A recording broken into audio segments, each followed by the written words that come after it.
I'm Larry Taunton, Executive Director of Fixed Point Foundation, and I want to tell you a little something about the debate you're about to see featuring Professor Richard Dawkins and Dr. John Lennox, both men of the University of Oxford. The question has been asked of us many times, why sponsor a debate on this issue, that is, the new atheism and religion, or in this case, more specifically, Christianity? Fixed Point Foundation is a Christian organization that seeks to draw public attention to hot-button cultural issues. And since September 11th of 2001, the new atheism and its charges against religion has been one of those issues.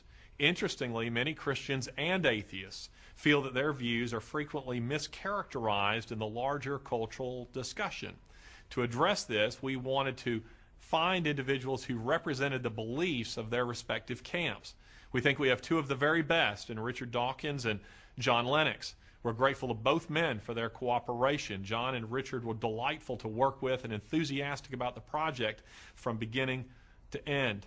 We think you will find what follows informative, challenging, and thought-provoking.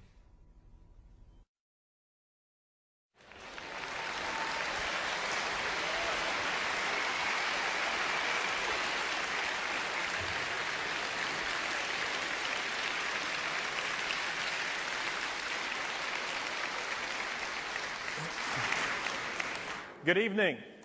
I'm Larry Taunton, Executive Director of Fixed Point Foundation, the sponsor of this event. We welcome you to the University of Alabama at Birmingham, Alice Stevens Center, and we also welcome those who are listening around the world.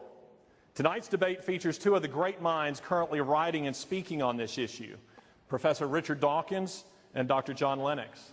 I will not waste time now giving you their biographies, as you will find them in your program, but it has been my pleasure to get to know both of these men.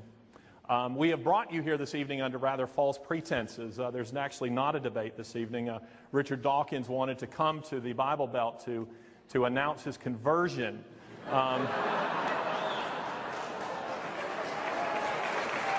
the Christian faith. Perhaps I'm mistaken. Incidentally, Richard is representing the atheistic position in this debate, if you didn't know that, and Dr. John Lennox, the Christian one. There's something that I would like to say about the debate itself. We have thought that much of the discussion on this issue hasn't been particularly helpful, as it's frequently framed as science versus religion. What we are seeking to do this evening is to narrow the discussion just a bit, and hence the name of this debate, the God Delusion debate. So this debate will feature and will focus on the book, The God Delusion, and Richard's assertions therein over and against the Christian faith. A word about Fixed Point Foundation. We are a Christian organization, and unashamedly so, but we also seek thoughtful civil discussion on meaningful issues, and questions regarding eternity we think are meaningful indeed. We ask that you extend every courtesy to these men, whether you agree with them or not. Undoubtedly, there will be much said this evening that you will take issue with. Nonetheless, we hope you will extend to them a Southern welcome. We're also pleased to have with us tonight, serving as our moderator, Judge Bill Pryor. Many of you will recall that he was the Attorney General for the state of Alabama and is now a federal judge. Bill, thank you very much. We ask also that you turn off your cell phones and join me in greeting these men and turning it over to Bill Pryor.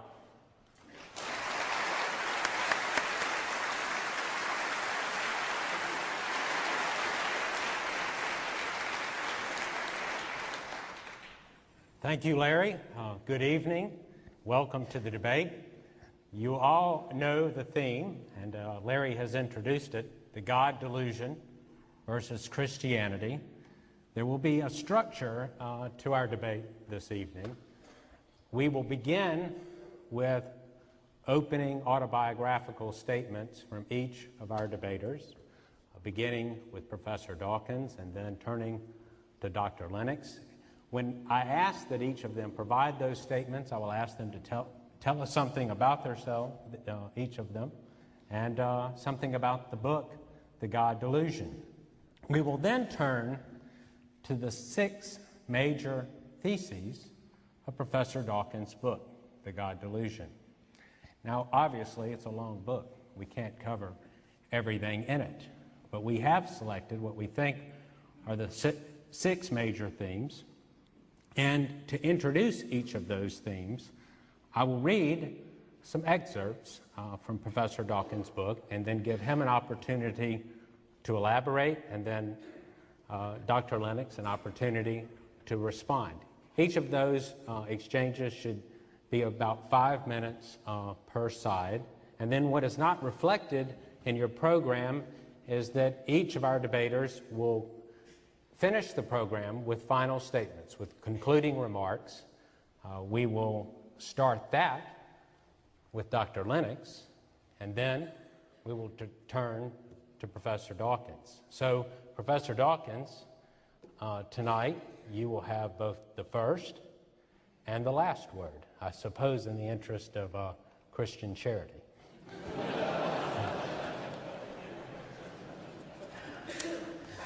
Professor Dawkins, could you begin our discussion with an autobiographical statement? Tell us something about yourself and about the book. I was born in Africa. I'm a child of what was in those days the British Empire, descended from a long line of khaki shorts-wearing, hairy-kneed, brown-shoed colonial officers. I had every opportunity to become a naturalist because Africa, as you know, is a wonderful place to be a naturalist. Unfortunately, that's not the way it was. I never was much of a naturalist, much to my father's disappointment, I suspect. He was a very good naturalist. I suppose that's a preamble to saying that my interest in the science of biology, which is what I specialize in, came more from an interest in fundamental questions than from a love of watching birds or insects or pressing flowers. I wanted to know why we're all here. What is the meaning of life? Why does the universe exist? Why does life exist? That's what drew me to science. My parents left Africa when I was about 8, and I came with them. I was sent to boarding school in England. I suppose part of the point of this autobiographical note is to give a kind of religious background, since we are talking about religion tonight. I had a harmless Anglican upbringing. I could never claim that I had religion thrust down my throat in the way it might have been had I been brought up in a more militant faith. Anglicanism, as you know, is a very civilized version of Christianity. No bells and smells, and no creationist lunacy. I was confirmed into the Church of England, and at the time I sincerely believed it. I had a brief period of doubt at the age of about 9, about 3 years before my confirmation. This doubt was caused by the realization that there are lots of different religions in the world, and I recognized that it was an accident of my birth, that I happened to have been born into the Christian faith, and I recognized instantly that had I been born in, say, Afghanistan or born in India, I would have believed very different things. And that quite rightly shook my faith in the particular religion that I'd been brought up in. Weirdly, and I now don't understand why, I seem to have lost those doubts when I was about 13, and I was confirmed into the Church of England. I went to Oxford after having lost my faith for good at the age of about 15 or 16. That was because I discovered Darwinism. I recognized that there was no good reason to believe in any kind of supernatural creator. And my final vestige, last vestige of religious faith disappeared when I finally understood the Darwinian explanation for life. I went to Oxford. I got a doctorate at Oxford eventually. I went to the University of California at Berkeley as a very young assistant professor, teaching, in those days, animal behavior. I then went back to Oxford after about 2 years at Berkeley, and continued my career as a student of animal behavior. About 1972, there was a general strike in Britain, and there was no electric power. I couldn't do my research, and so I thought I would write a book. And I started to write a book, which eventually became my first book, The Selfish Gene. However, unfortunately, the electric power came on again, and so I shelved the first 2 chapters of the book that I'd already written, put them in a drawer, and forgot about them, until about 3 years later in 1975, when I got a sabbatical leave and resumed writing The Selfish Gene. Since then, I've written about 8 more books: Extended Phenotype, The Blind Watchmaker, River Out of Eden, Climbing Mount Improbable, Unweaving the Rainbow, A Devil's Chaplain, The Ancestor's Tale, and most recently, The God Delusion, which is the subject of tonight's debate. I regard it as an enormous privilege to be alive, and I regard it as a privilege to be alive, especially at the end of the 20th century, beginning of the 21st century, a privilege to be a scientist, and therefore to be in a position to understand something of the mystery of existence, why we exist. I think that religious explanations, although they may have been satisfying for many centuries, are now superseded and outdated.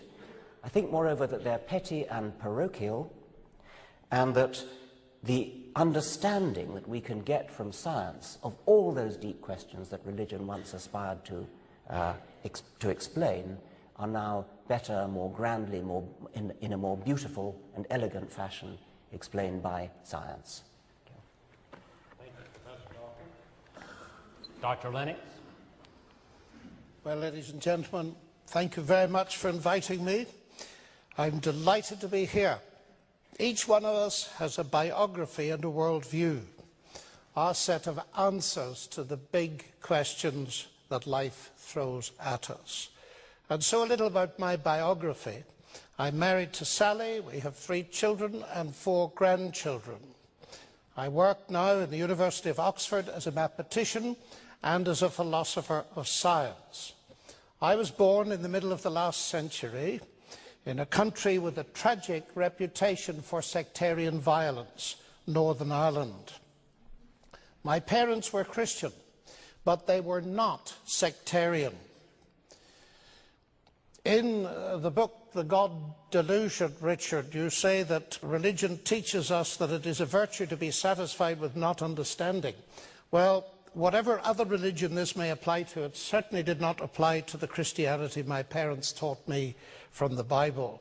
They encouraged me to be intellectually inquisitive because they were like that themselves, not in spite of their Christian faith, but because of it. And I owe them an immense debt for setting me free to read everything from Marx and Russell to C.S. Lewis, and developed in those days an interest in the big questions of life. I was very fortunate to get the chance to leave Ireland and go to Cambridge, where I could indulge my passion for mathematics and for science in general. And Cambridge not only gave me the opportunity to develop those intellectual pursuits, but it gave me the opportunity to meet many people of other worldviews who did not share my background and my convictions. As a result, I developed a considerable interest in atheism, an interest which led me subsequently as an Alexander von Humboldt Fellow to study in Germany and then travel very frequently to Eastern Europe during the period of the Cold War. After the fall of communism, I went very often to the academies of science and universities in Russia to discuss and reason about these things and to see at first hand the effect of systematic exposure to atheist indoctrination over the preceding 70 years. And so I too am very privileged to live at this time and to be involved in the public discussion of these issues. Now, reading Richard's book, I found absolutely fascinating because it strikes me as an impassioned crusade to warn his fellow human beings of the slavery, the oppression, and the mental and possibly physical tortures imposed on them by religion. And I actually feel a lot of sympathy for you on this particular point, because I myself am totally opposed to any religion that seeks to impose itself by force, or that takes advantage of or abuses people in any way. You cannot impose truth by force.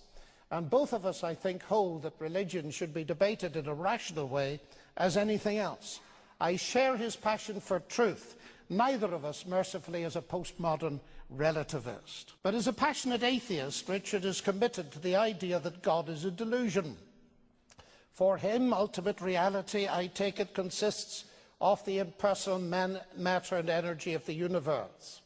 I believe the exact opposite. God, far from being a delusion, is real. Ultimate reality is a personal, eternal and supernatural God who has revealed himself in the universe, in his word, the Bible, and supremely in Jesus Christ, his Son, who is Lord and God incarnate. Now, I'm very aware that this puts me, according to Richard's book, firmly in the category of those who sit fluttering among the dovecotes of the deluded, sucking my religious dummy, or pacifier as you call it in Alabama. You suggest that religion builds a firewall in the mind against scientific truth. Well, that might be tragically the case with some religions, but it's not so with biblical Christianity. Indeed, the reason, ladies and gentlemen, that I'm passionate about truth is that God is the God of all truth. One of the most famous statements that Jesus ever made was, "I am the truth." An astonishing assertion that, as C.S. Lewis pointed out long ago, is either megalomaniac, pathologically mistaken, or valid, since he is claiming not merely to say true things, although that is so, but claiming to be ultimate truth itself, the ultimate truth behind everything from the Andromeda Nebula to human life, conscience and mind. Please note that what divides us is not science. We're both committed to it. What divides us is our worldviews, his atheistic, mine theistic and Christian. Now, his book presents to us a grim world. It is a no-holds-barred attempt to deliver people from the dragon of religion so that they can lead a life of uninhibited self-fulfillment, unencumbered with the background threat of an imaginary God. And he says it looks bleak and cold, especially from the security blanket of religious ignorance. But, ladies and gentlemen, we need to take it seriously. If that's the way it is, then that's the way it is, and we need to face it. But we need to discuss it seriously and look at the evidence. Neither of us wishes to base his life on a delusion. But which is the delusion? Atheism or Christianity? That is for each of us to decide on the basis of the evidence, of course. Thank you.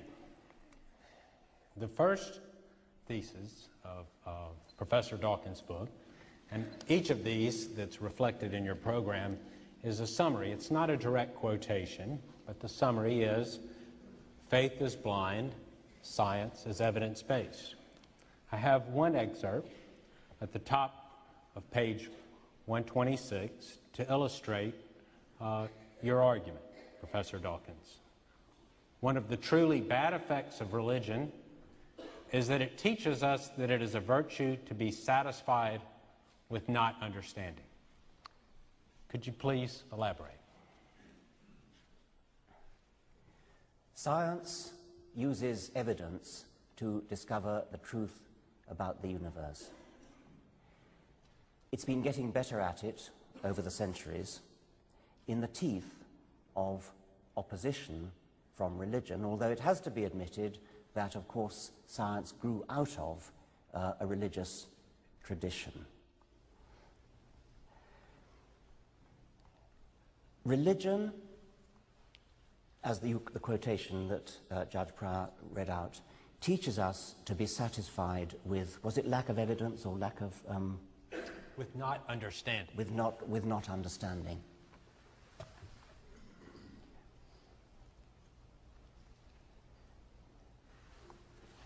I think that when you consider the beauty of the world and you wonder how it came to be what it is, you are naturally overwhelmed with a feeling of awe, a feeling of admiration, and you almost feel a desire to worship something. I feel this.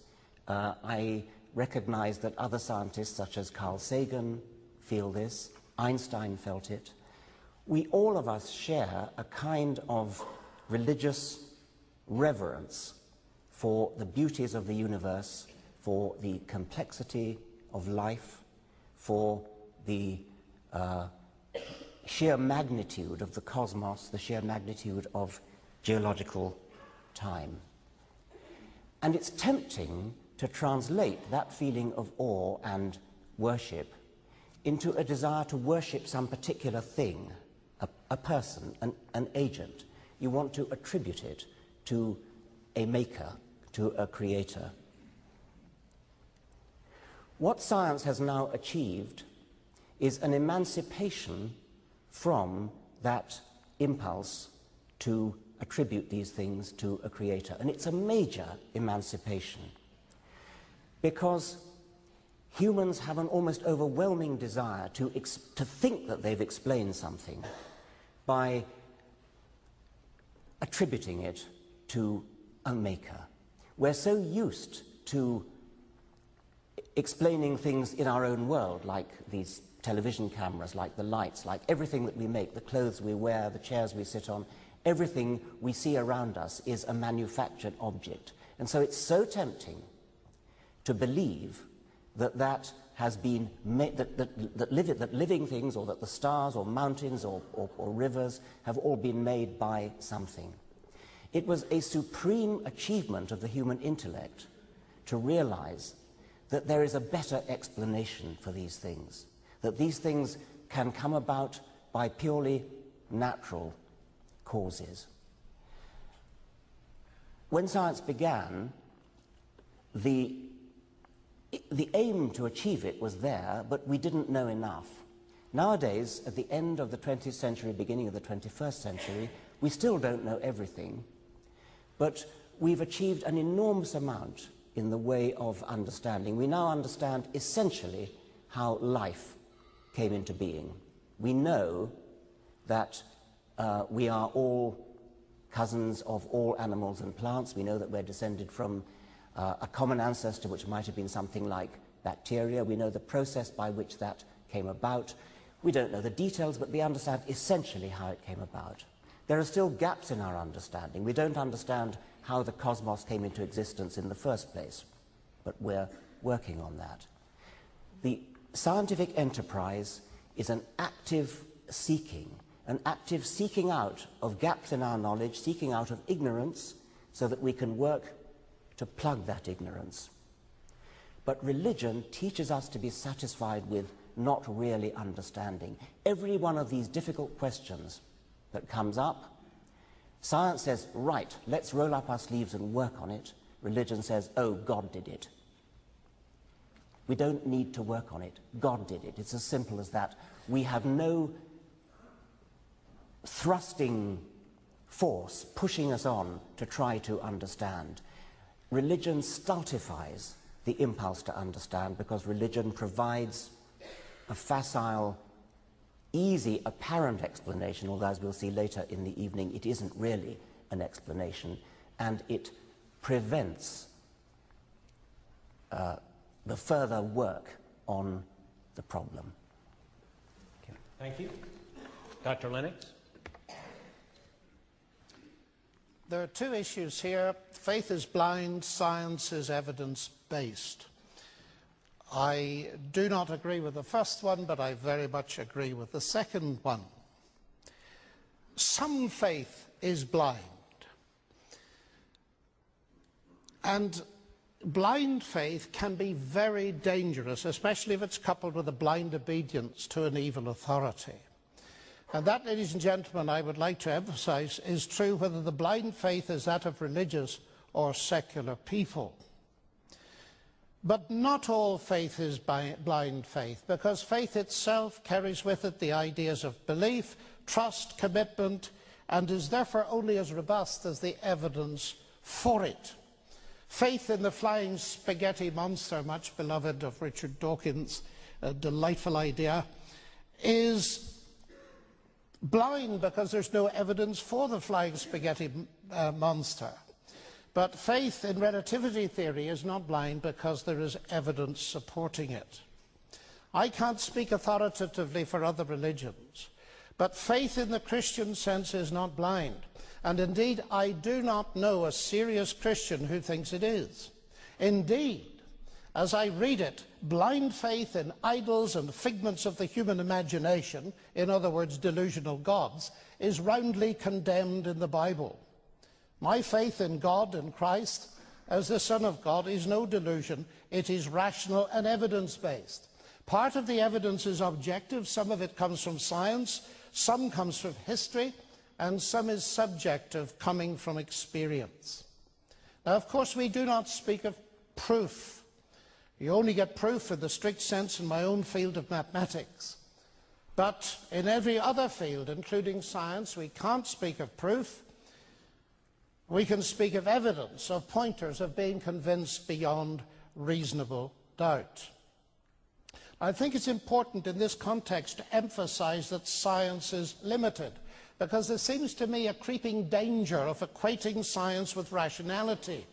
But what is beyond science is not necessarily irrational. Science cannot tell us, for instance, whether a poem, a work of literature, or a work of art or music is good or beautiful. Science can tell us that if you put strychnine into your grandmother's tea, it will kill her. But science cannot tell you whether it's morally right to do so. And the Nobel Prize winner, Sir Peter Medawar, who's quite a hero, I think, for both of us, has pointed out that you can easily see the limits of science because it cannot answer the elementary questions of a child. Who am I? What is the purpose of my existence? Where am I going? Now, Richard has just contrasted science and religion, religion being content with not understanding, whereas science is unraveling the understanding of the universe. And I understand and feel the force of that objection very strongly, because sometimes Christians, I admit, have been guilty of a lazy God of the gaps kind of solution. I can't understand it, therefore God did it. And of course God disappears as the gaps close. But I'd like to point out that there are two kinds of gap, ladies and gentlemen. There are gaps that science closes, and I call those the bad gaps. But there are also gaps that science opens, and we may come to some of those later. But as for the idea itself, Richard referred to the very important fact that science, modern science as we know it, exploded in the 16th and 17th centuries, and it arose out of a theistic background. And many philosophers of science have studied this and come to the conclusion, that's now called Whitehead's thesis, that human beings became scientific because they expected law in nature, and they expected law in nature because they believed in a lawgiver. I think that is profoundly important, because it means, far from religion hindering science, it was the driving force behind the rise of science in the first place.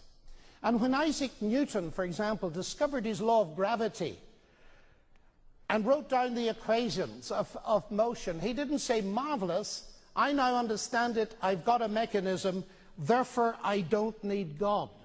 In fact, it was the exact opposite. It was because he understood the complexity and sophistication of the mathematical description of the universe that his praise for God was increased.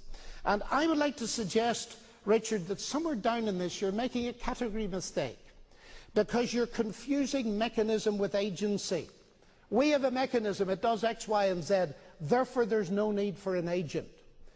I would suggest that the sophistication of the mechanism, and science rejoices in finding such mechanisms, is evidence for the sheer wonder of the creative genius of God. Our next thesis is that science supports atheism, not Christianity. And on this thesis, Professor Dawkins, I would like to read 2 excerpts from your book. The first is on page 67. You are quoting your colleague, the Chicago geneticist Jerry Coyne, with approval, and he writes, "To scientists like Dawkins and E.O. Wilson, the celebrated Harvard biologist, the real war is between rationalism and superstition. Science is but one form of rationalism, while religion is the most common form of superstition." Several pages earlier, on page 59, you write, "Noma," which is the idea that religion and science do not overlap, non-overlapping magisteria, is popular only because there is no evidence to favor the God hypothesis. Would you care to elaborate? Yes. First, I'd like to respond a little bit to what John said on the previous occasion. I feel happier if we could have a bit more of a dialogue rather than this. When you say faith is rational and evidence-based, I mean, if that were true, it wouldn't need to be faith, would it? I mean, if there were evidence for it, why would you need to call it faith? You'd say just evidence. And when you said that faith in relativity, in Einstein's theory of relativity, is evidence-based, that, of course, it is.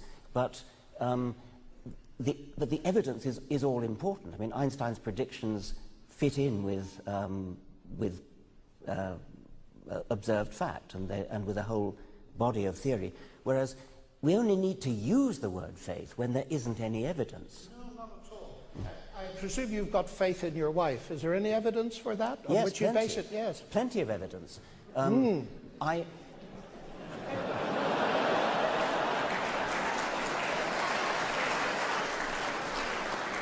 Let's generalize it. Never mind about my wife. Let's generalize. It's the same with mine, Richard. It's the same with mine. Let's say that in general, how do we know that somebody loves us? Okay. Yes.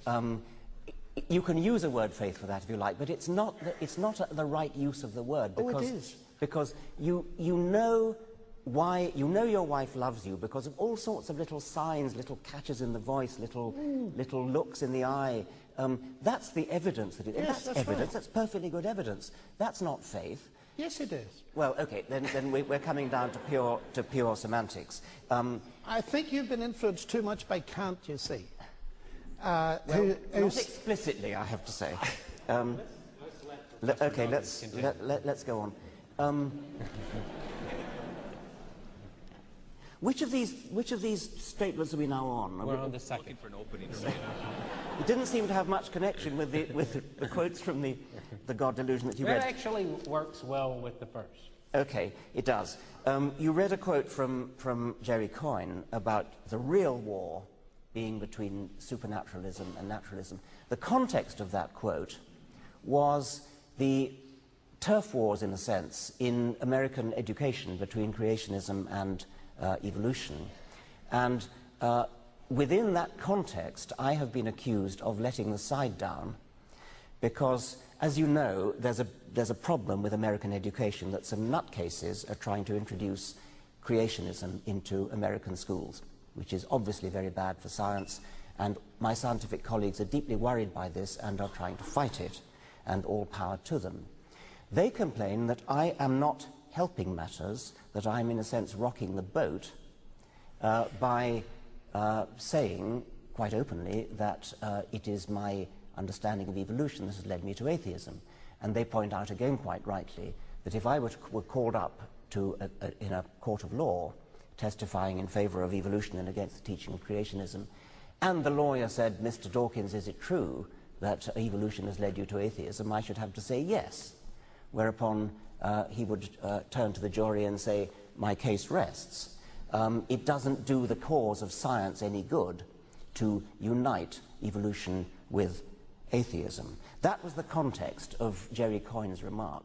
Coyne was saying, okay, if you're concerned only with the narrow political battle of saving American science in the schools, then you should button your lip and stop talking about atheism.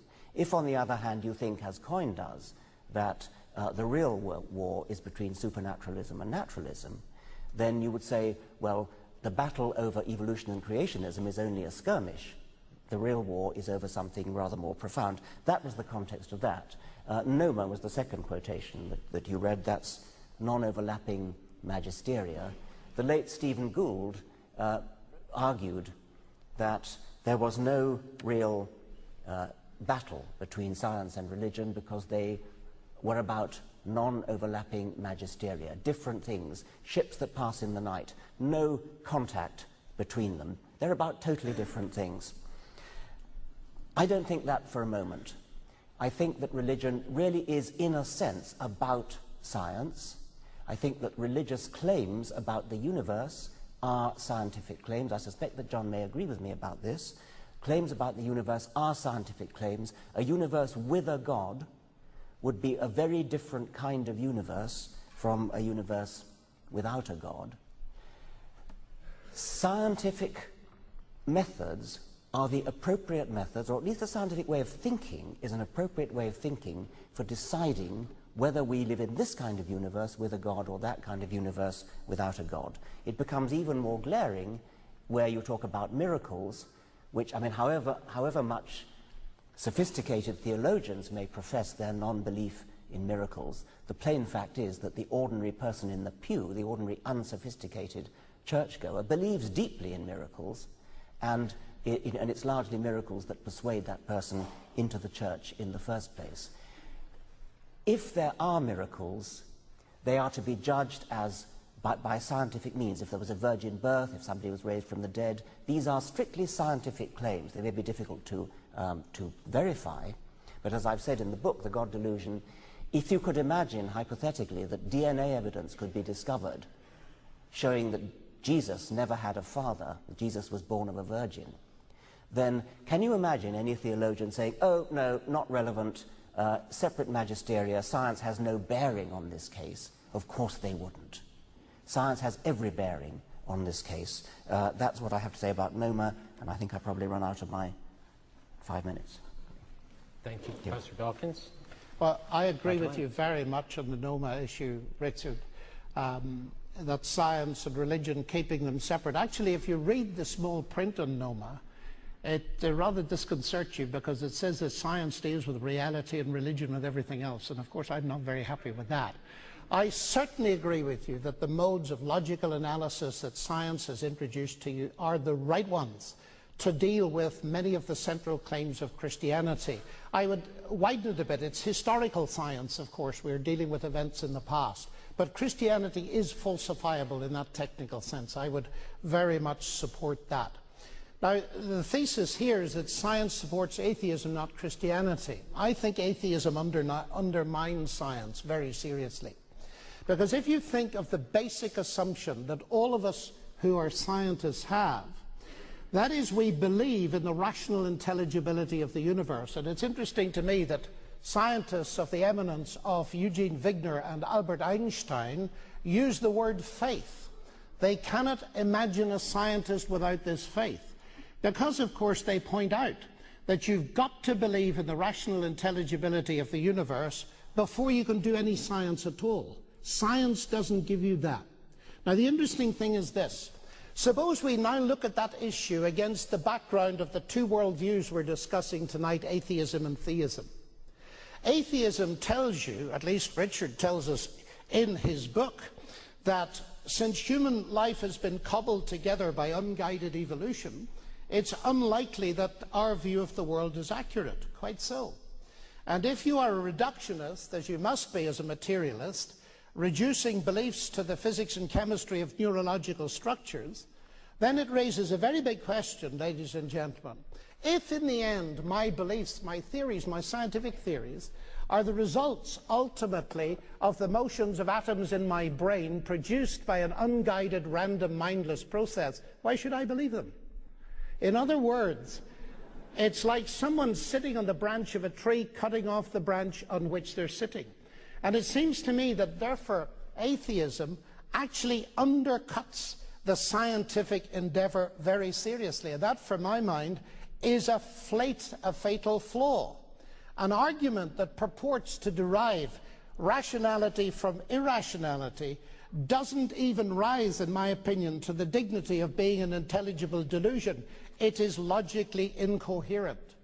But theism tells us that the reason science is possible, the reason that I can access the universe, at least in part through my human intelligence, is because the same God who created the universe is ultimately responsible for the human mind in here. So that's the base level. But when we come up a level now and look at science itself, we have the fine-tuning of the universe, the fact that the basic constants of nature have got to be very accurate in order to have a universe just like this one. Now, I know that some people prefer, that's the word that Sir Martin Rees uses, an explanation in terms of a multiverse, which actually doesn't, in my opinion, solve the logical problems. But I'm very interested in the verdict of Arno Penzias, who won the Nobel Prize for discovering the microwave background. And he says astronomy leads us to a unique event, a universe which was created out of nothing, one with a very delicate balance needed to provide exactly the right conditions required to permit life, and one which has an underlying, one might say, supernatural plan. So that physics itself, looking at the constants and the very, very specified numbers they had to have, comes to that kind of conclusion. And incidentally, the Bible gets very easily dismissed, I'm afraid, also in the God delusion. Penzias added, the best data we have concerning the Big Bang are exactly what I would have predicted had I nothing to go on but the 5 books of Moses, the Psalms, and the Bible as a whole. It's interesting, ladies and gentlemen, isn't it, that we only got the idea that the universe had a beginning, evidence for it in the 1960s. It was very exciting, I remember it well. Because for centuries, Europe was dominated by the thinking of Aristotle, which put the earth fixed at the center of the universe, everything rotating about it and everything existing eternally. The fascinating thing is this, that when evidence began to arrive that there was a finite beginning to space-time, some leading people in the journal Nature, the editor, Maddox, said, this is dangerous, we don't like this because it'll give too much leverage to those who believe in creation. Now, what I find very interesting is this. The Bible is frequently dismissed as being anti-scientific because it makes no predictions. Oh no, that's incorrect. It makes a brilliant prediction. For centuries it's been saying there was a beginning. And if scientists had taken that a bit more seriously, they might have discovered evidence for the beginning a lot earlier than they did. Professor Dawkins, I understand your desire in some ways to respond to Dr. Lennox, but I think that this next topic in the excerpt I'm going to read will allow you to both advance the discussion of the next thesis, which is that design is dead, otherwise one must explain who designed the designer. I think it'll allow you to advance that well. The quote that I'm going to read, the excerpt, is on page 109. And what you wrote is this: the whole argument turns on the familiar question, who made God, which most thinking people discover for themselves. A designer God cannot be used to explain organized complexity, because any God capable of designing anything would have to be complex enough to demand the same kind of explanation in his own right. God presents an infinite regress from which he cannot help us to escape. This argument, as I shall show in the next chapter, demonstrates that God, though not technically disprovable, is very, very improbable indeed. First, I find it deeply unimpressive that the Bible, it can be said to predict the Big Bang. There are only 2 possibilities. Either the universe began or it's been here forever. Just 2 possibilities. To get one of them is really not that impressive.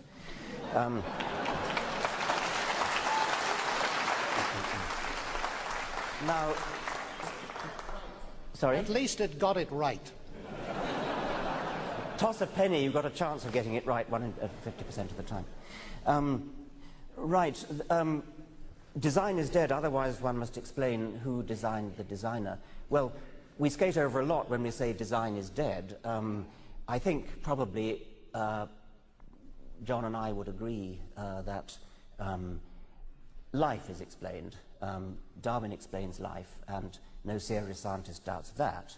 So we go back to the previous, a rather more difficult stage in the understanding of where we come from, which is the origin of the universe itself. And that really is genuinely difficult. We don't know. We understand essentially biology, we don't understand cosmology. In a sense, we could say cosmology is waiting for its Darwin. John mentioned in the answer to the previous question the idea of the physical constants being finely tuned. And it's quite true that many scientists, many physicists maintain that the physical constants, the half dozen or so numbers that physicists have to simply assume in order to derive the rest of their understanding, just have to be assumed. You can't provide a rationale for why those numbers are there. And physicists have calculated that if any of these numbers was a little bit different, the universe as we know it wouldn't exist. We wouldn't be here. The universe would perhaps have fizzled out in the first yoctosecond, and so we wouldn't be here, or other things would have gone wrong. It's tempting, once again, to import the easy, facile idea of a designer and to say that the designer twiddled the knobs of the universe at the Big Bang and got them exactly right, got the gravitational constant right, got the strong force right, the weak force right, and so on. But it seems to me to be manifestly obvious that that is a futile kind of explanation because, as the quotation says, who designed the designer? You have explained precisely nothing, because instead of just saying, oh, well, the knobs were tuned to the right values anyway, you say, oh, there was a God who knew how to tune the knobs to the right values. And if you're going to postulate that, then you've, in a sense, sold the pass.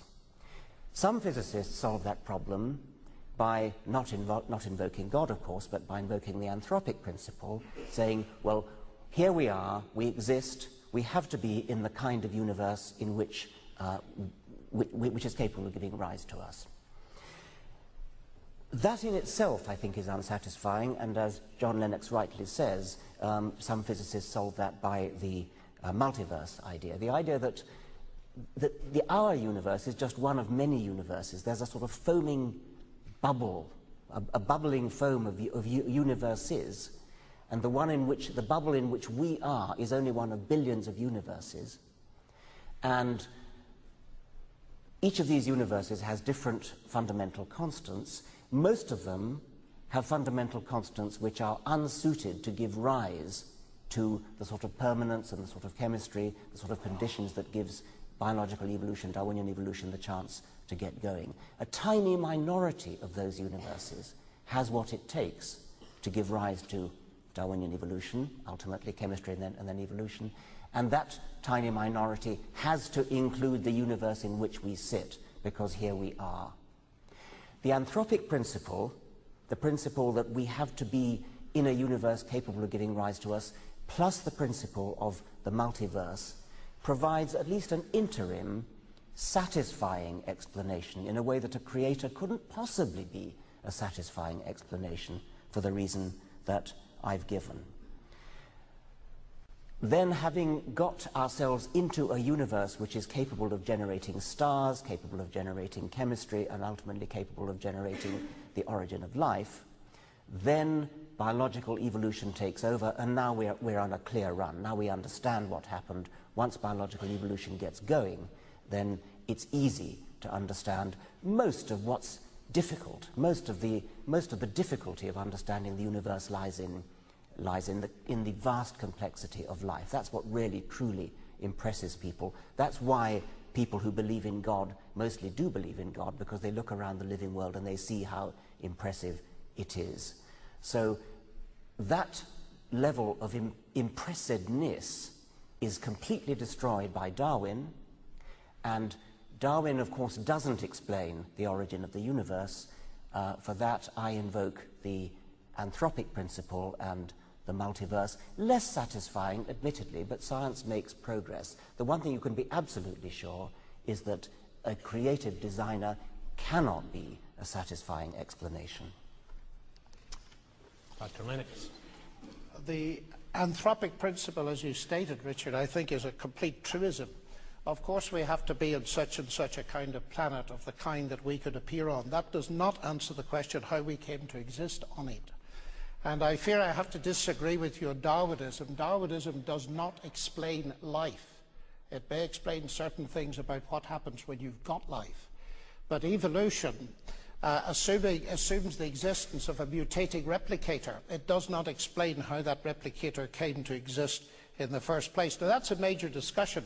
I want to address the who designed the designer question, because it's the old schoolboy question, who created God? I'm actually very surprised to find it as a central argument in your book, because it assumes that God is created. And I'm not surprised, therefore, that you call the book The God Delusion, because created gods are by definition a delusion. Now, I know, and I ought to explain, that Richard doesn't like people who say to him that they don't believe in the God he doesn't believe in. But I think that this is possibly touching a sore spot, because you leave yourself wide open to the charge. After all, you are arguing that God is a delusion. And in order to weigh your argument, I said that it is you who's arguing that God is a delusion. Oh, sorry. All right. And in order to weigh that argument, I need to know what you mean by God. And if you say, if there is a God, you have to ask who created God, that means that you're reduced to thinking about created gods. Well, none of us believe in created gods, Jews, Muslims, or Christians. And I think that argument then is entirely beside the point, and perhaps you ought to put it on your shelf marked celestial teapots where it belongs. The God who created the universe, ladies and gentlemen, was not created. He is eternal. This is the fundamental distinction between God and the universe. It came to exist, he did not. And this is precisely the point the Christian apostle John makes at the beginning of his gospel. In the beginning was the Word. The Word already was. All things came to be by him. God is uncreated. The universe was created by him. Now, I don't know whether Richard has difficulty with the concept of the uncreated. I don't know, and I'd love to know whether he believes as a materialist that matter and energy and the laws of nature were always there, because if they were, he does believe in something eternal. So perhaps the difficulty lies in believing in an eternal person. But I want to probe deeper into this, because he suggested that introducing God would mean an end of science. God is no explanation, since by definition God is more complex than the thing you are explaining. Now, this, he states, is the central argument of his book. I would not have expected an argument like this from a scientist, because explanations in science themselves are usually in terms of increasing complexity. An apple falling is a simple event. The explanation in terms of Newton's law of gravitation is already stretching the minds of many people, but its explanation in terms of a warp in space-time is stretching the minds of the cleverest. Simplicity isn't the only criterion of truth. Let me give you an example. Suppose you're an archaeologist, and I'm exploring a cave with you, and you're a Chinese expert, and on this cave you see two scratches. And you say, human intelligence, and I say, pardon, they're just two scratches. And you say, but those are the Chinese character run, which means a human being. But I say, look, Richard, that's no explanation at all. You're postulating something as complex as a human brain to explain two scratches. That means that your explanation is more complex than the thing you're explaining. That's no explanation at all. Now, it seems to me that's exactly what you're saying in your book. The reason we can deduce something as sophisticated as human intelligence from two scratches on a cave wall is because they have a semiotic dimension. They carry meaning. And that fascinates me as a mathematician, because the reductionist is committed to deducing things that carry meaning, and I would include the DNA molecule among them, is committed to explaining those in terms of the basic materials. But as was pointed out a long time ago by a Nobel Prize winner, Roger Sperry, the meaning of the message is not going to be found in the physics and chemistry of the paper and ink. And it fascinated me too to see that you approved in your book of the physicists looking for a TOE, a theory of everything. But that's a theory where the buck stops. Incidentally, there is no hope for a TOE, as Stephen Hawking has said in 2004, on the basis of Gödel's mathematics and its application to physicists.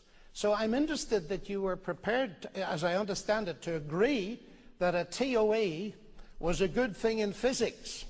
It's perhaps you like a TOE, a toe, provided there's no God attached to it. I think finally, if I might just say that you seem to be a... Oh, my time's up. Okay, I'll stop. Professor Dawkins, my next excerpt, we're going to change gears to some extent, to the fourth thesis, which is that Christianity is dangerous. I think you'll like this quote. It comes from the very first page of the book, from the preface. You write, and I have a few excerpts to read. You write, imagine with John Lennon, a world with no religion.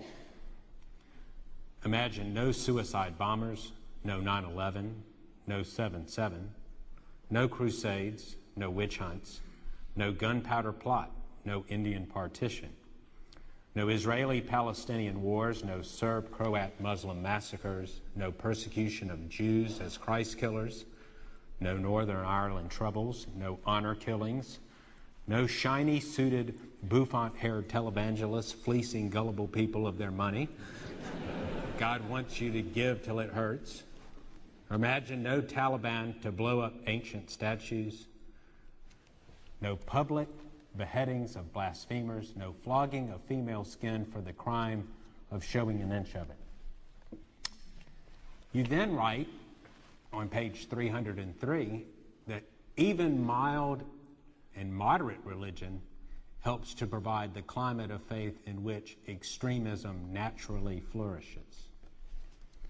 And finally, you write on pages 307 and 308, more generally, and this applies to Christianity no less than to Islam, what is really pernicious is the practice of teaching children that faith itself is a virtue. Faith is an evil, precisely because it requires no justification and brooks no argument. This is supposed to be a debate, and I feel intensely frustrated. I'm going to reply to what John Lennox said about the thing. Who created God? I mean, the word created was smuggled in by somebody else. I didn't, or maybe I did say who created God. That's not the point. The point is not whether God is a created thing or not. The point is this issue of simplicity, which you rightly went on to talk about. In order to understand the existence of complexity, we can't just postulate complexity. We have to go back to simplicity. Now, John used the illustration of an archaeologist, wasn't it, who found some scratches on a cave. And it was supposed to be a powerful argument that said, well, these scratches are very simple, but the person who did the scratching was complex. That's nothing to do with the argument I'm putting. The argument I'm putting is that if we're trying to explain complexity, we need some kind of an ultimate explanation for the existence of a complex object, an improbable object. Certainly, the scratches on the cave are simple, and certainly the human that made those scratches is complex. If you went to another planet and you found some scratches which indicated the existence of life, you would, of course, we would both postulate the existence of a complex living being, but we would both need an explanation for where that complex living being came from.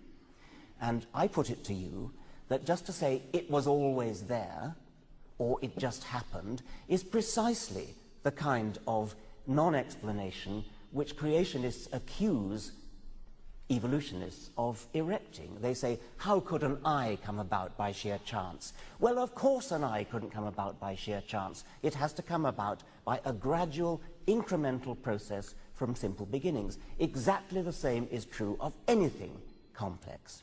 And a God, you can't just duck the issue, you can't just evade the issue by saying God was always there. You still need an explanation. So it tells you nothing to say that the scratches on the wall are simple. And by the way, the idea that that physics is complex because it's difficult, that's a confusion of the two words, of the two meanings of the word simple. Simple meaning easy to understand, and certainly modern physics isn't too easy to understand, but there is a sense in which it's simple in the way that biology isn't. Now, I haven't got much time to deal with the I'll give you a couple of extra minutes. Well, no, sorry, I didn't mean to steal that. Let me come on to the thing about Christianity being dangerous. The reading from the preface, the quote from John Lennon, "Imagine no Taliban," and all that, that I think is self-explanatory, and I won't go into that. I think what I will do is zero in on the particular point of the third quotation, I think it was, which was about children and the evils of teaching children that certain things are true without evidence, teaching them that faith is a virtue.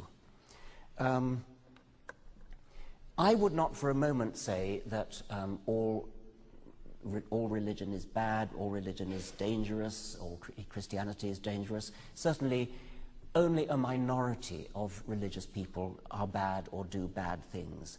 The point about teaching children that faith is a virtue is that you're teaching them that you don't have to justify what you do. You can simply shelter behind the statement, "That's my faith," and you're not to question that. What I'm objecting to is the convention that we have all of us bought into, whether we are religious or not, that religious faith is something to be respected, something not to be questioned, and if somebody says, "That's my faith," then you simply have to respect it, tiptoe gently away and say nothing more. In most cases that's quite harmless, but if you are the kind of person who takes your faith really literally and who believes that Allah has ordered you, or it would be the will of Allah that you go and blow somebody up, then it is the fact that you were educated as a child in a madrasa to believe implicitly in the faith that you were taught and not to question it, which, if you happen to be of an unstable turn of mind, or if you happen to be of a violent turn of mind, leads to the sorts of terrible acts which are done in the name of religion. I must stress again, I'm not saying that the majority of religious people do terrible acts. I am saying that faith is a terrible weapon because it justifies the performance of terrible acts, which do not have to be justified by reason or evidence. The one gift I would wish to give to any child is skepticism. Don't believe something just because you're told it. Don't believe something because it's your tradition. Don't believe something because it's in a holy book. Look for the evidence and question skeptically. And if everybody did that, we wouldn't be suffering some of the terrible things that are going on in the world at the moment. Dr. Lennox?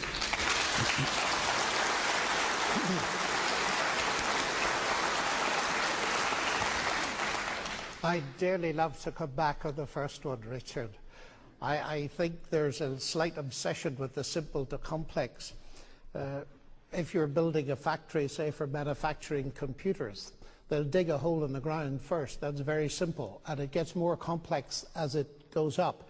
But everything comes from the mind of the planners. And what I'm talking about is inference to the best explanation. And the inference, when we look at the semiotics, say, of DNA and the fact that it carries a biological message, so to speak, to an intelligent designer, seems to me to be much more sensible than the inference to mindless processes that we do not know can do any such thing. But that's a big debate, and we've both written about it, and you'll have to be referred to the literature, because I want to come to this topic about Christianity being dangerous, and I want to agree very largely with a lot of what you say, the danger of fanatical religion that fans the flames of violence. And quite frankly, I'm ashamed as a Christian of the reputation, particularly in the Middle Ages, the Crusades and so on, that they're associated with Christianity. But I'd like to point out that the perpetrators of that kind of atrocity were not following Christ, but they were actually disobeying his explicit command, because he prohibited, very famously, as you know, his followers from using physical weapons. My kingdom is not of this world, he told them. He told Pilate. And it's very interesting, to my mind, that Christ was actually put on trial for being a fanatical terrorist. That's very easy to forget, and he was publicly exonerated from the charge by the Roman procurator. Truth cannot be imposed by violence, particularly the truth that Christ had come into the world to bring a message of God's love and forgiveness. So I would agree with you, and the danger of training children to be fanatics by not allowing them to question is a very serious one. And I'm so glad that I had parents who encouraged me to think, and part and parcel of the Christian faith was that thinking. Now, you ask us to imagine with John Lennon a world without religion. Well, I'd like you to imagine with John Lenoxx a world without atheism, with no Stalin, with no Mao, with no Pol Pot, to name the heads of the 3 officially atheistic states. A world with no gulag, no cultural revolution, no killing fields. I think that would be a world worth imagining too. And I must say, I am very disturbed in your book by what seems to me to be an attempt to airbrush out the atrocities of the communist world. I've spent a lot of time visiting that part of the world, and I don't recognize anything that you say. Atheism was not peripheral to Marxism. For Marx, the criticism of religion was the foundation of all criticism. And so, it concerns me that a scientist who's very interested in historical science in the sense of evolutionary biology unraveling history is content with a very superficial analysis of the period of the Cold War. And even more disturbed to read things like this. Even if we accept that Hitler and Stalin shared atheism, they both also had moustaches, as do Saddam Hussein. So what?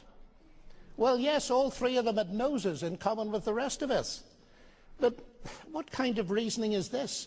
We're not talking about shared characteristics in general, but the motivating ideology that drove these men to murder millions in their attempt to get rid of religion, whether Jewish, Christian, or anything else. So I'm very disturbed at your historical analysis. You write that you don't believe there's an atheist in the world who would bulldoze Mecca or Chartres or York Minster or the Cathedral of Notre Dame. But what about the thousands of churches that were demolished in Stalin's Russia and the forced transformation of them into museums? Now, I can understand why one would want to rewrite the history of the 20th century to airbrush out the role of atheism, because one could very easily draw a parallel between the anti-religious agenda of the new atheists and the attempt of communism to obliterate religion. That's not going the right way, I think. And I'm sure that you would be rightly insulted, and I wouldn't suggest it for a moment, if I were to say that because you and Stalin were atheists, that you would have approved of the ruthless elimination of millions. You rightly expect me to differentiate between atheists. I would like you to write another book in which you differentiate between religions, because they are not all the same. Some support fanaticism, others don't. And then finally, you contend that the teachings of moderate religion are an open invitation to extremism. Well, that is not true of the teachings of Christ. I can't speak for other religions. But what about the moderate teaching of atheism?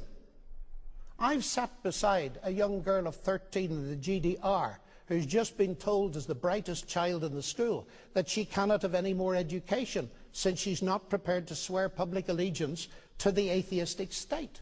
I would call that intellectual murder, and it was committed many times in the name of atheism. But according to you, it's far worse than bulldozing buildings, but you say there's not the smallest evidence that atheists do such things. But there is. But perhaps I've misunderstood you. You did.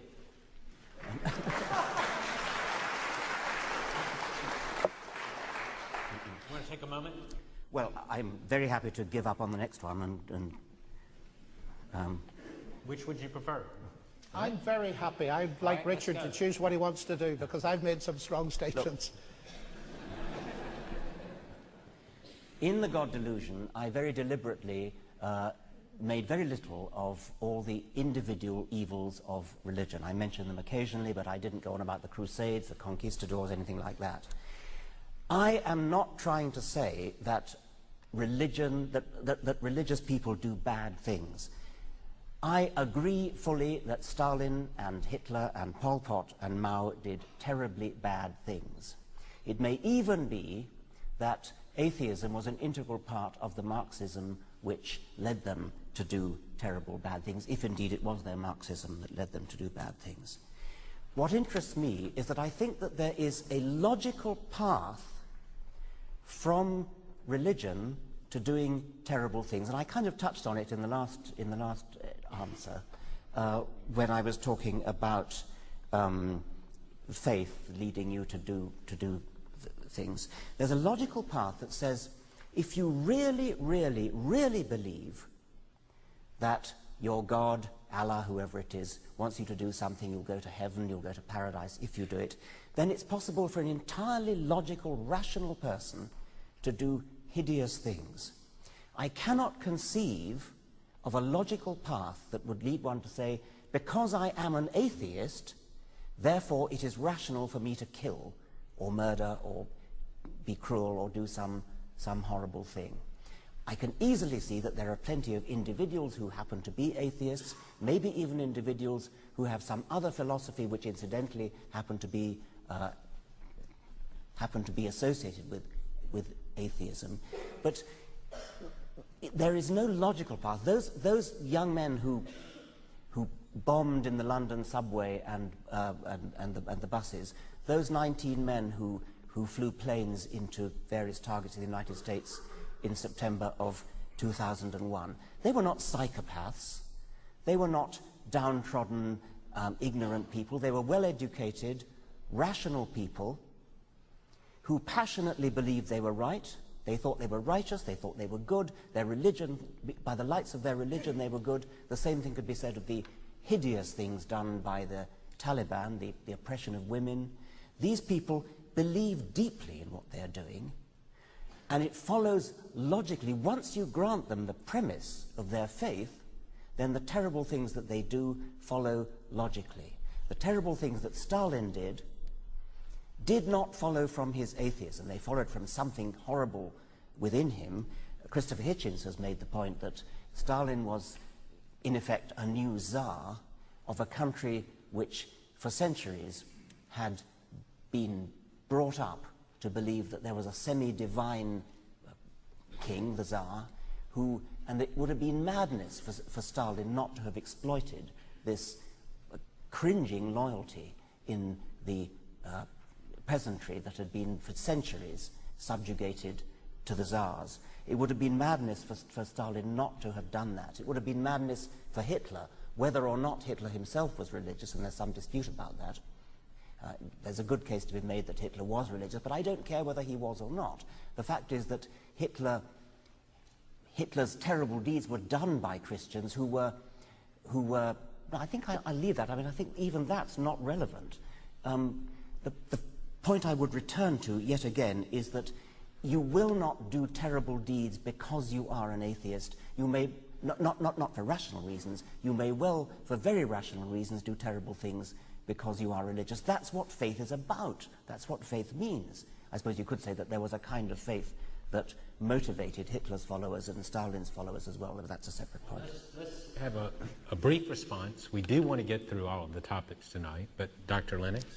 Well, I would want to argue that there's a logical path from any ideology.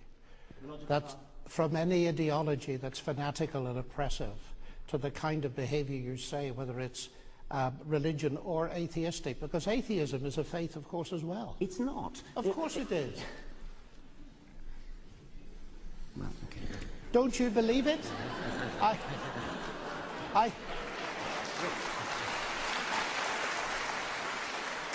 You're an atheist with respect to Thor and Wotan and Yes, that's Zeus. right. I don't believe them, but you believe atheism. No. It is your faith. I'm in exactly the same position with respect to your Yahweh, your Jehovah, whatever you call him. I'm in exactly the same position with respect to him as you are with respect to Zeus. And I cannot imagine not believing in Zeus leading one to do terrible deeds. It's exactly the same with not believing in God. I'm going to wrap you.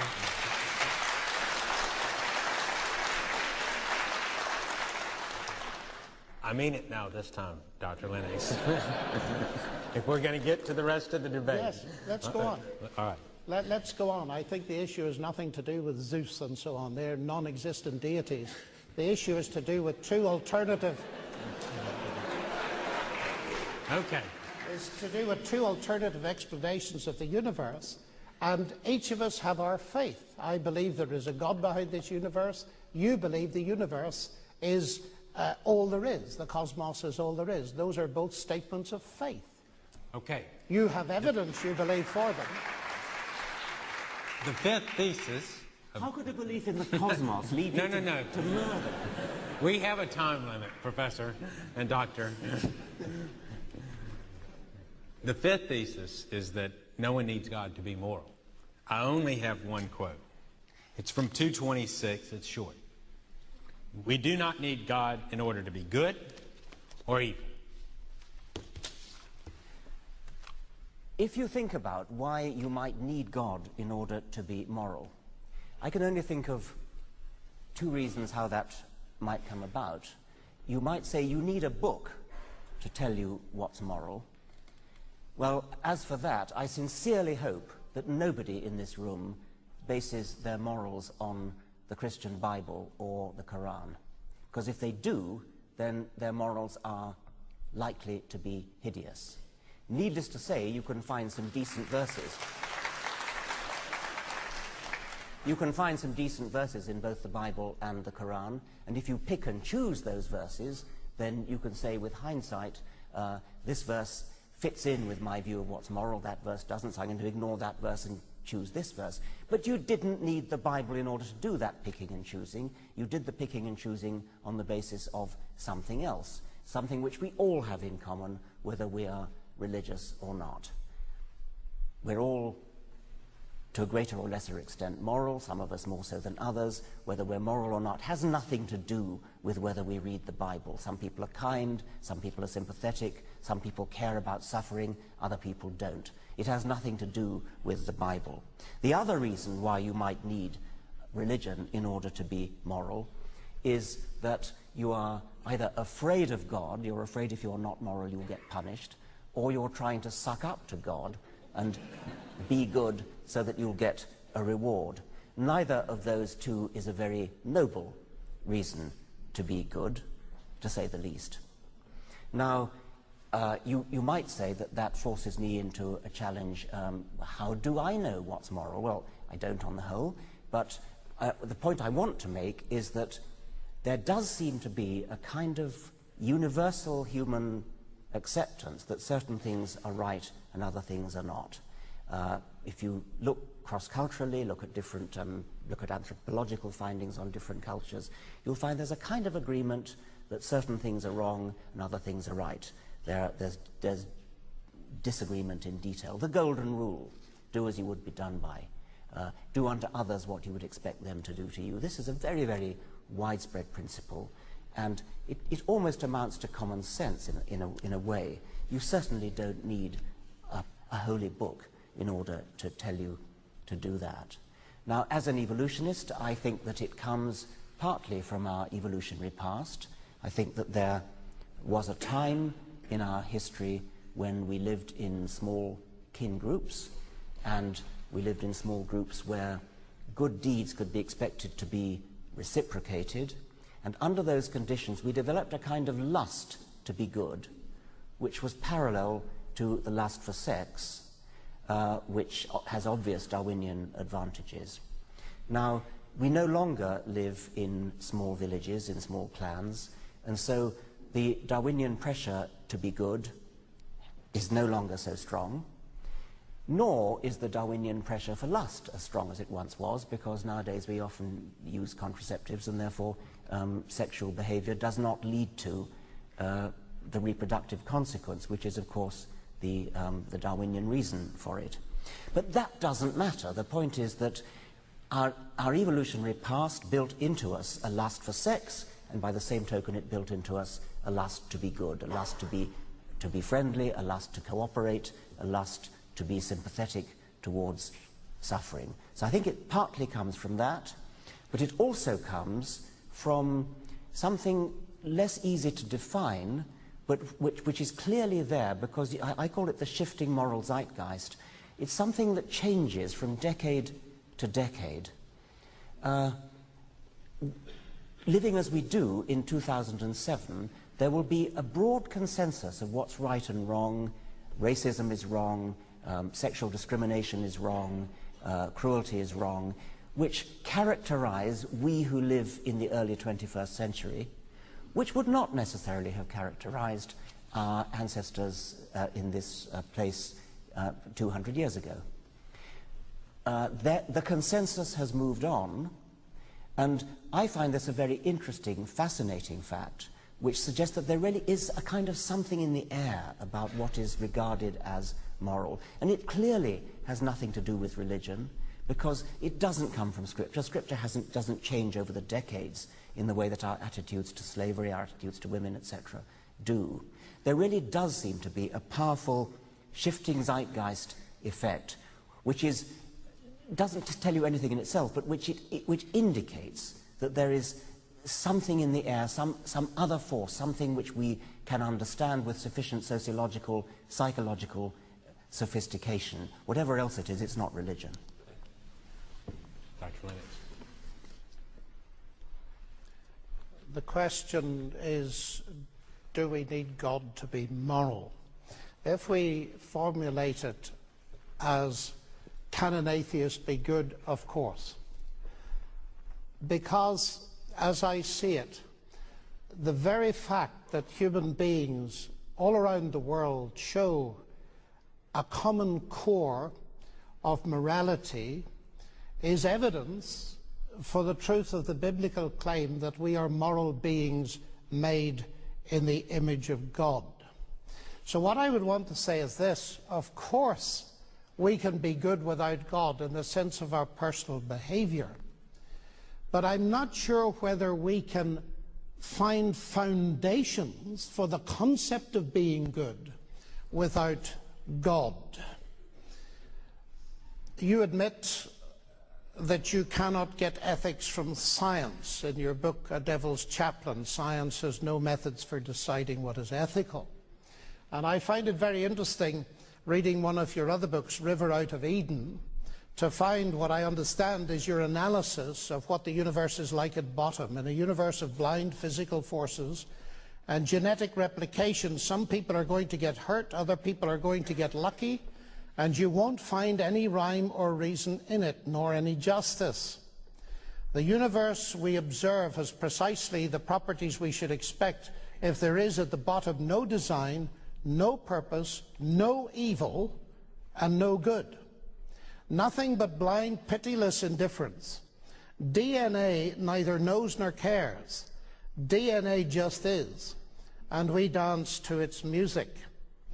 Now that seems to me to be saying that good and evil don't exist, so I don't even know where you get the moral criteria to discuss it.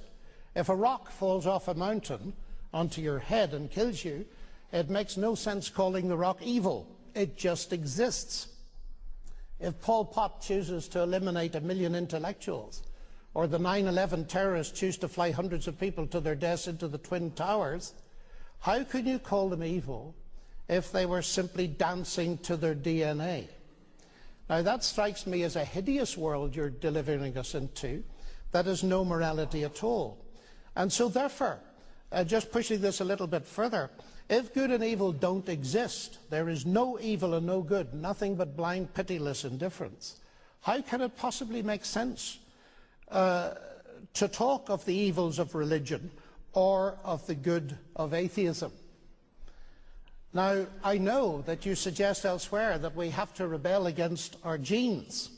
But that creates, to my mind, an immense problem with what you say, because if we are nothing but our genes and dancing to the tune of our DNA, what part of us can rebel against them? So I want to suggest this, that far from atheism delivering an adequate explanation for morality, it dissolves it. And it's a problem that's been around for centuries. How can something mindless and impersonal like the universe impose a sense of morality upon us? And David Hume, a philosopher whom you quote, pointed this out very clearly. He said, you just cannot get an ought from an is. You cannot derive morality and ethics from matter and energy. You cannot go from facts to values. And what concerns me greatly is that, although you don't say it in your book, is that this kind of philosophy that has no base for morals in a transcendent God has got to find morality either in raw nature or a combination of nature and society, and often leads to a kind of utilitarianism. And we are in serious ethical confusion, I think, in our contemporary world, in the legal sphere, in the ethical, in the medical sphere, and in the business sphere, because the foundations are crumbling.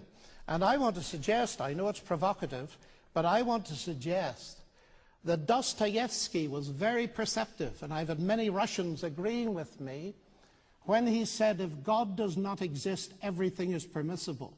He's not saying that people can't be good. He's saying that the foundations of morality are removed. And Nietzsche predicted exactly the same thing. So I find that trying to get morality elsewhere is something that is doomed to destruction. I would love to spend time discussing the Bible. I think your view of the Bible is a bit one-sided. There are things there to be discussed. We're about to turn to it. Okay, fine. The last thesis. Christian claims about the person of Jesus are not true. His alleged miracles violate the laws of nature. I'm going to read two excerpts, Professor Dawkins. The first comes from page 92 of your book. The historical evidence that Jesus claimed any sort of divine status is minimal. The next comes from page 257. Jesus was a devotee of the same in-group morality coupled with out-group hostility that was taken for granted in the Old Testament. Jesus was a loyal Jew. It was Paul who invented the idea of taking the Jewish God to the Gentiles. Hartung puts it more bluntly than I dare. Jesus would have turned over in his grave if he had known that Paul would be taking his plan to the pigs. Once again, I can't let pass. That rhetoric of mine about blind physical forces and indifference and nature neither cares, DNA neither cares nor knows. Maybe you're right that portrays a hideous world. Well, maybe the world is a hideous world. It doesn't make it not true. No.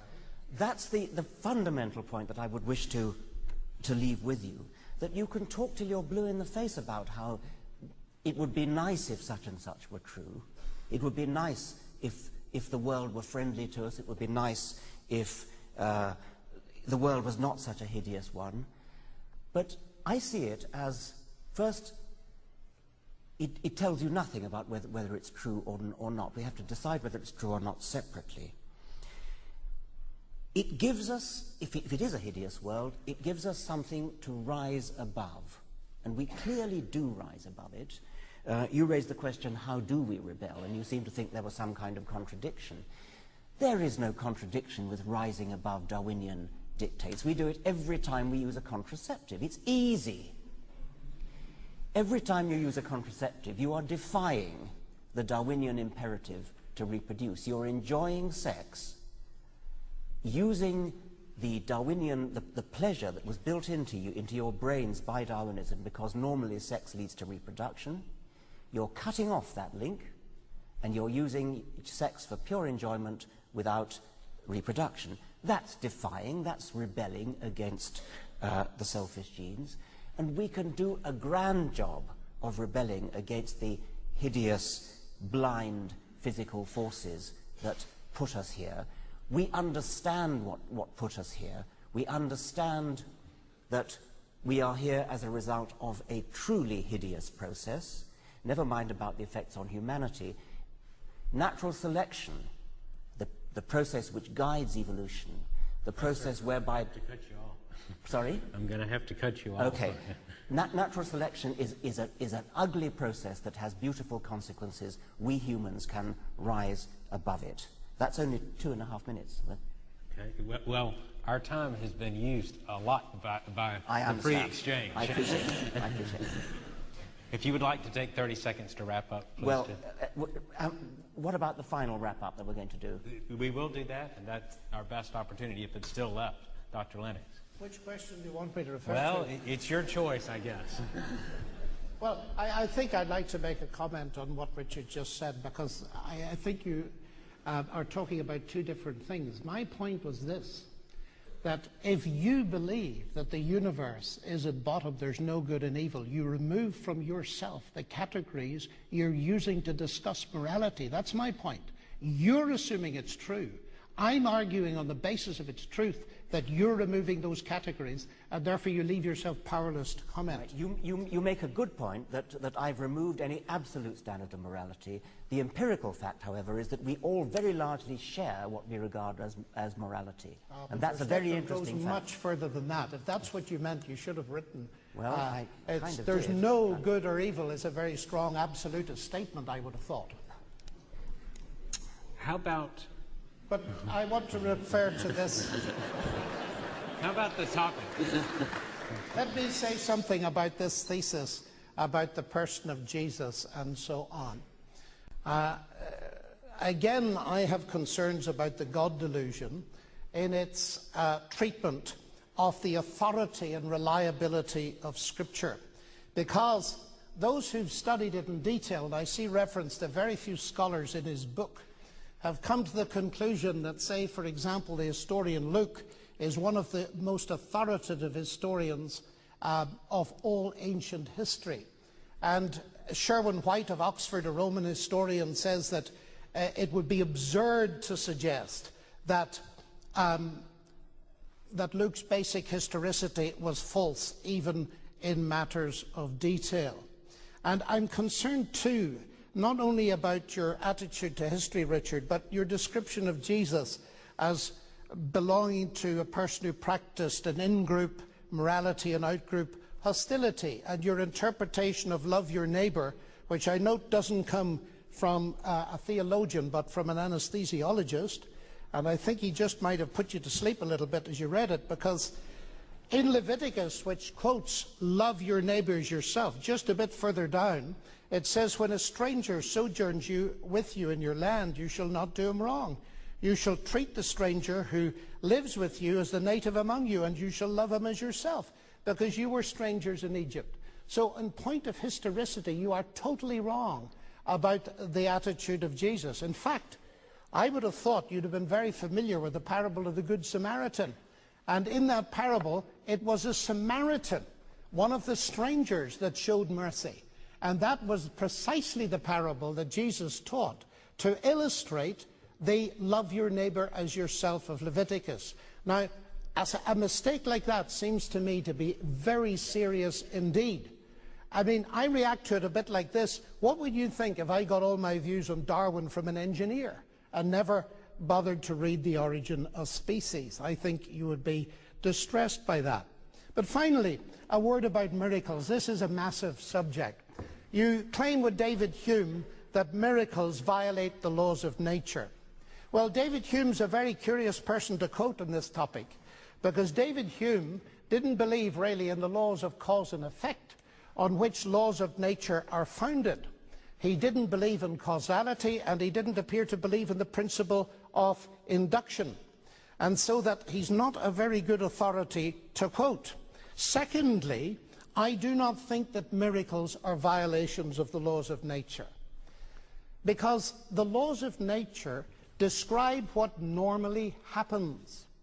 God, who is the God of this universe and created it with its regularities, is perfectly at liberty to feed a new event into the universe.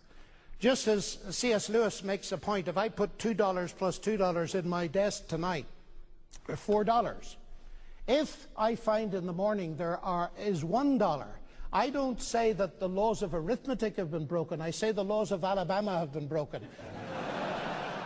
And I call for a federal judge. Well, the federal judge is going to ask that you continue your remarks with the understanding that you really are needing to conclude them within the next couple of minutes to give Professor Dawkins the last word. There is a broadcast audience. That is part of the reason for our time limits. Were those meant to be my concluding remarks? No, I'm giving you an extra minute or so to make my concluding to make remarks. your concluding remarks. My final conclusion for the night. Before giving the last word to Professor Dawkins. Okay. Well, ladies and gentlemen, it's been an interesting discussion. I'll have to make my remarks very briefly. I do not think the answer is atheism, though I agree with much of the criticism that Richard makes of religion. I think the book, The God Delusion, gives the game away in the dedication at the front of the book to Douglas Adams, where he says, isn't it enough to see that a garden is beautiful without having to believe that there are fairies at the bottom of it too? Now, you do a brilliant job at getting rid of the fairies, though it must be said that most of them didn't believe in them anyway.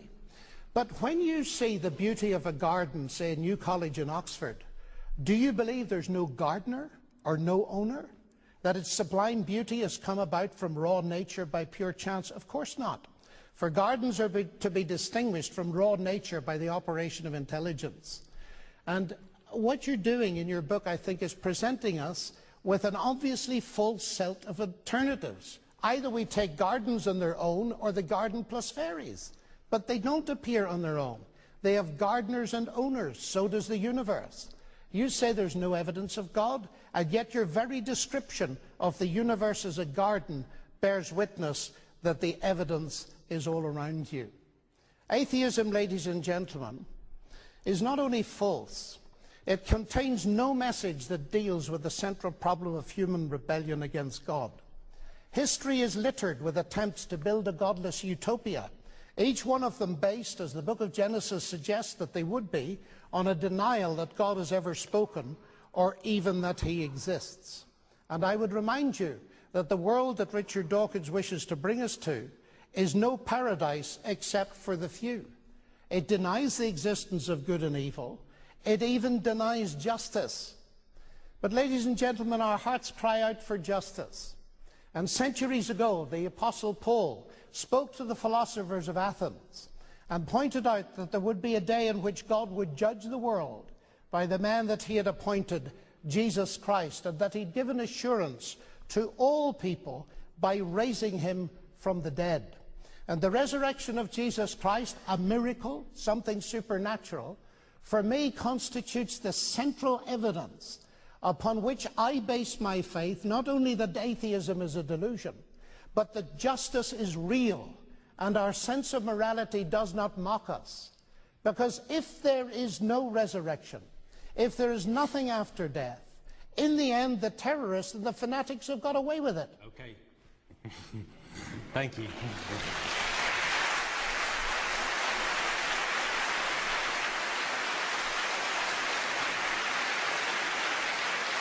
Please.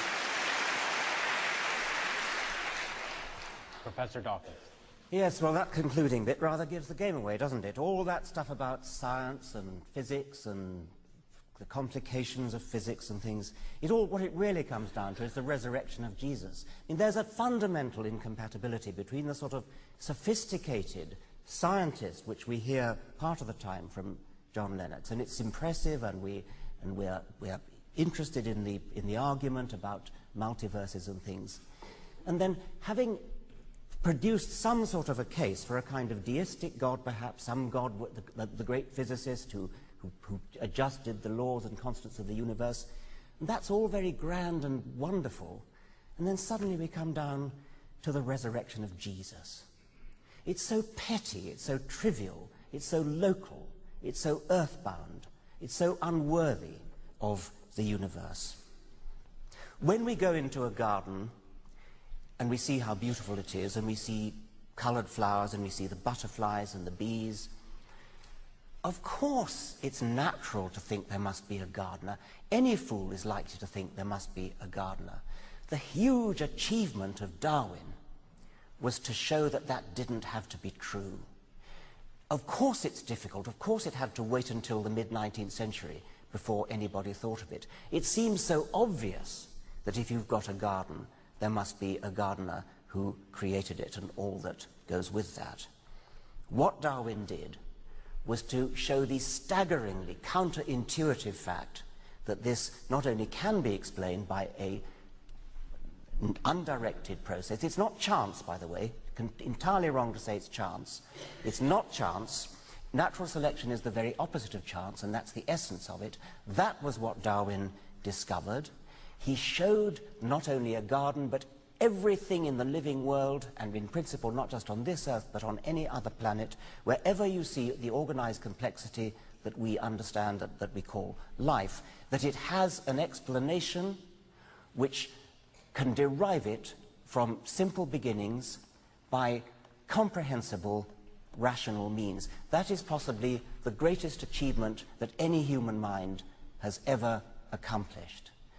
Not only did he show that it could be done, I believe that we can argue that the alternative is so unparsimonious and so counter to the laws of common sense that, reluctant as we might be, because it might be unpleasant for us to admit it, although we can't disprove that there's a God, it is very, very unlikely indeed.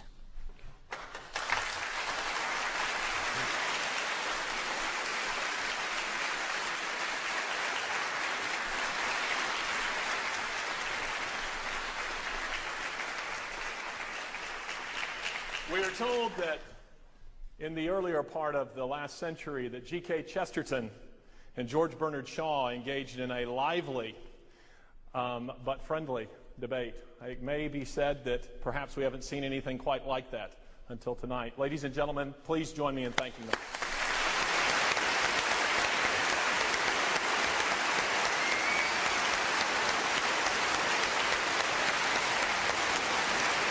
Thank you, Richard.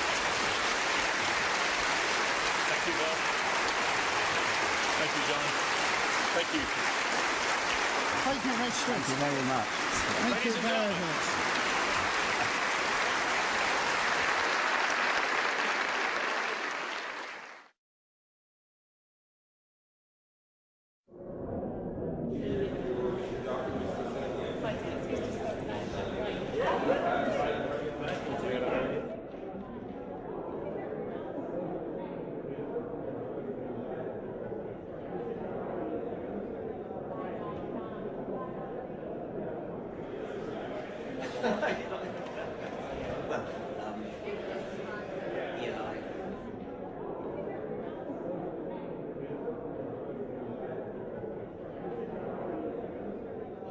Very powerful influence. We get nowhere by simply ascribing our beliefs to background, because I can say exactly the same thing of atheism. The point... We need to go out and do a book signing.